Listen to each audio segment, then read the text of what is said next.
Et nous sommes de retour au plateau pour la suite de cette émission. Nous abordons notre troisième sujet. Nous parlons à présent de la Guinée. L'ONU s'oppose à la grâce présidentielle accordée à Moussa Dadis Camara. Le Bureau des droits de l'homme de l'Organisation des Nations Unies s'oppose à la grâce présidentielle accordée par le général Mamadi Doumbouya à Moussa Dadis Camara, condamné à 20 ans de prison dans l'affaire du massacre du 28 septembre 2029. Il est accusé, il est reconnu coupable de crimes contre l'humanité. Alors, cette grâce présidentielle lui a été accordée ce 28 mars par un décret signé par le général Doumbouya, évoquant des raisons de santé. Mais face à la situation, le Bureau des droits de l'homme des Nations Unies s'oppose à cela. Selon le porte-parole donc du Bureau des droits de l'homme des Nations Unies, cette grâce présidentielle est une méconnaissance des droits des victimes. La décision d'accorder une grâce présidentielle à M. Camara soulève de graves préoccupations quant au respect par les autorités de la transition du droit à un procès équitable et de l'état de droit et méconnaît le droit des victimes à des recours effectifs. C'est donc ce qu'a souligné le porte-parole du Bureau des Nations Unies pour les droits de l'homme, une décision qui, selon cette institution, devrait être tout simplement annulée. Nous en parlons avec nos invités. Je commence par vous, Eric Johnson. L'ONU s'oppose à la question de la grâce présidentielle accordée à Moussa Dadis Camara en Guinée. Cette grâce présidentielle a étonné le monde entier parce que Moussa Dadis Camara a été jugé et condamné seulement l'année dernière pour crimes contre l'humanité, car en septembre, si j'ai bonne mémoire, en septembre 2009, et au cours d'une manifestation de l'opposition, 150 personnes ont été tuées, des femmes ont été violées et des gens ont été lynchés, torturés, maltraités. Disons que c'est une situation que tout le monde en son temps avait dénoncé et du coup par un concours de circonstances, Moussa Dadis Camara a été arrêté et donc il s'était réfugié, je crois, au Burkina, où il a passé un bout de temps. Malheureusement, puisqu'il a été lui aussi atteint par un coup de fusil. Et donc, Moussa Dadis Camara a été finalement jugé l'année dernière et a eu 20 ans de prison. Aujourd'hui, tout le monde se demande qu'est-ce qui a pu se passer pour que le président actuel de la général Doumbouya, le général Doumbouya puisse décider d'accorder une grâce présidentielle à Moussa Dadis Camara. C'est vrai, il est malade. Personne ne souhaite la prison pour son prochain. Néanmoins, par rapport aux accusations, je crois que sa condamnation a été un soulagement pour les parents des victimes et surtout des victimes qui portent aujourd'hui encore des séquelles. Et je crois que cette grâce présidentielle va créer encore plus de victimes que ce qui s'est passé en septembre 2009. Des gens qui vont se demander, mais finalement, ce président-là, est-ce qu'il pense réellement à nous? Parce que nous avons des parents qui ont été tués, des gens qui soutenaient forcément leur famille. Comme on le sait, en Afrique, un parent qui travaille, c'est toute une maison qu'il gère. Et donc, il y a certains qui ont été blessés, d'autres qui sont devenus des handicapés physiques, mentaux, etc. Alors, Eric, et tous ces gens... Le général Doumbouya connaissait tout ça avant de gracier le capitaine Dadis Camara. C'est pour je voudrais... Qu'est-ce qui pourrait peut-être justifier cette position du Bureau des droits de l'homme de l'ONU de déclarer cette grâce présidentielle peut-être comme étant une violation des droits des victimes et de demander son annulation. Mais justement, c'est ce que je suis en train de dire.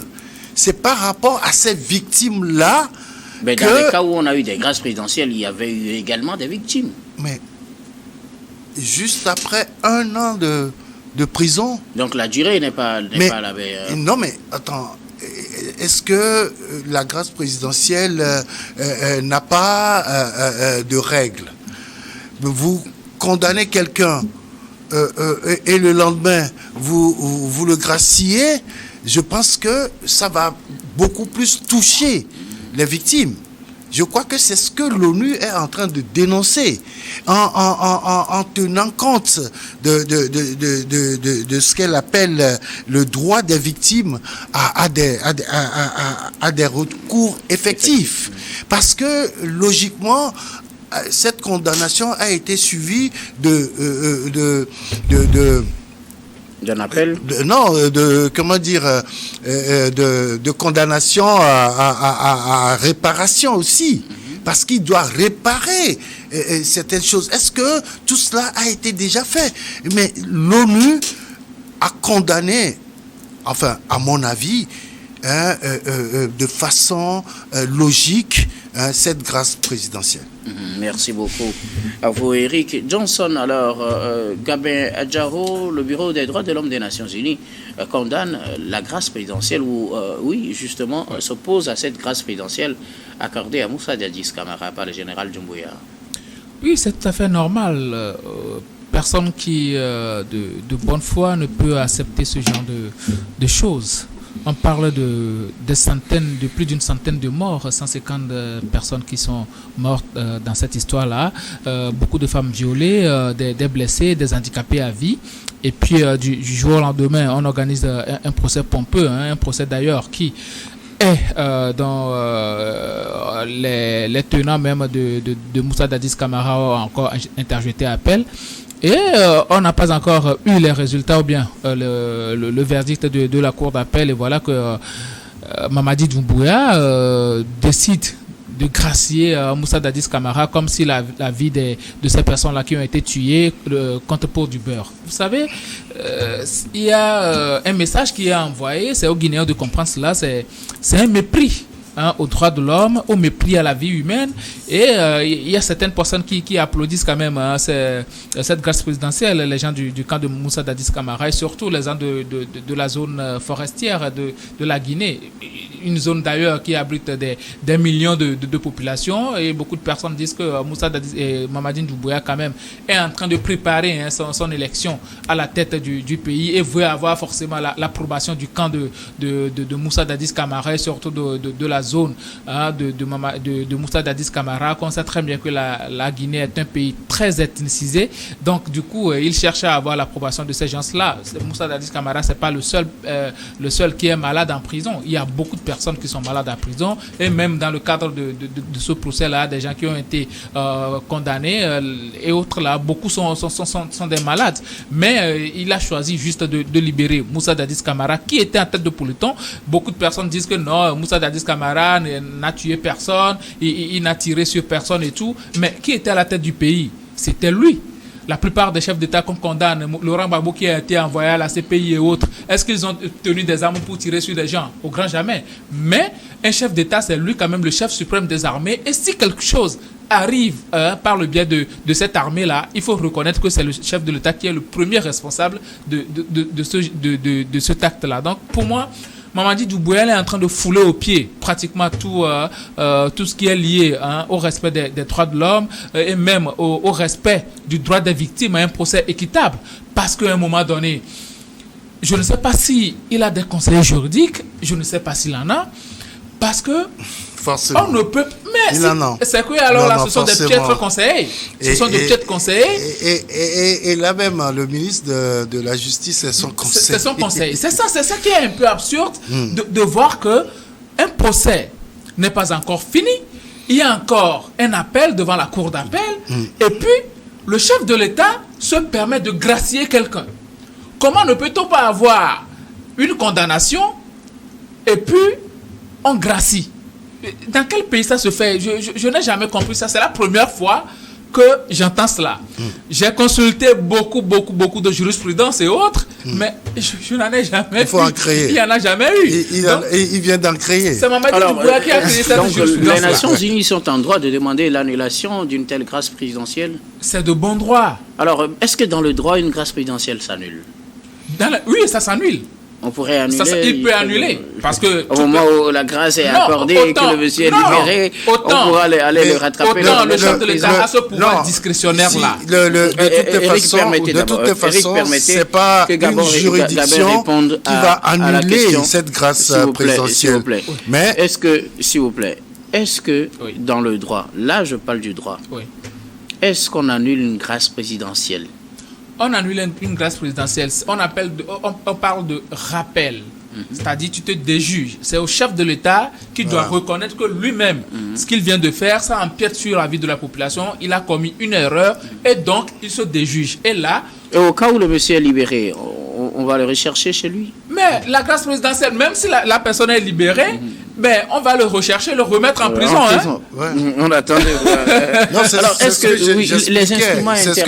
que j'expliquais. Est-ce que ça ne remet pas en cause quand même le truc là de Dadis Camara? Il n'y a aucune juridiction qui peut annuler la grâce présidentielle. Il n'y a aucune juridiction. Aucune juridiction. Il n'y a que le chef de l'État lui-même, comme il l'a expliqué, qui peut revenir sur sa parole. Déjuger, oui. Donc, la seule chose qu'on peut espérer dans ce cadre, c'est que par bonne foi, que Mamadi Doumbouya revienne, qu'il prenne un autre acte pour annuler la grâce présidentielle. Peut-être sous pression internationale, comme déjà il y a une réaction onusienne, il peut y avoir une réaction de l'Union africaine, une réaction de la CEDEAO, toutes les instances qui s'intéressent à la Guinée et qui s'impliquent dans la question des droits de l'homme peuvent mettre la pression sur Moussa Dadis Camara. Sur le général Doumbouya.